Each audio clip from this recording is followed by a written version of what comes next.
what constitutes abuse. A lot of women think it's only the physical. I've never experienced physical abuse. I've experienced a lot of verbal and emotional scarring, you know, where I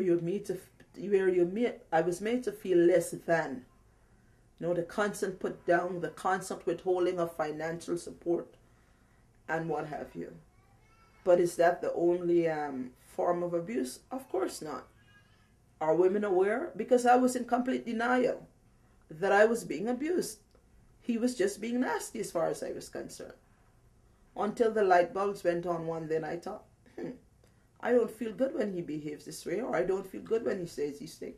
And when it's constantly being repeated to you and you start to internalize that and say, you accept that as true, then you know your self-confidence and everything about self is being eroded. Be it slowly, and it takes a time, and it keeps chaffing against whatever, and you feel, I'm not good enough, I'm worthless, I'm no good. That's that side. On the other side, I'm articulate, I'm independent, I'm what have you, and that's that side. And so a war ensues, conflict begins, internal conflict. And then you realize something is not working.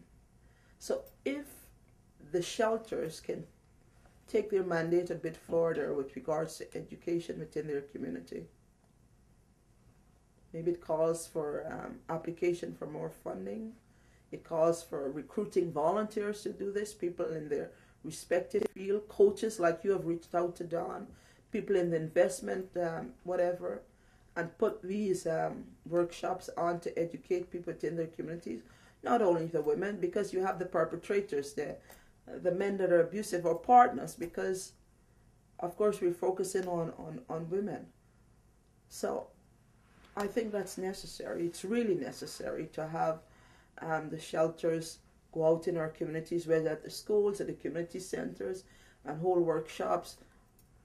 I don't know, show a little movie clips, what have you, whatever will bring individuals to view these things or to hear, be participants in the workshops, whatever works.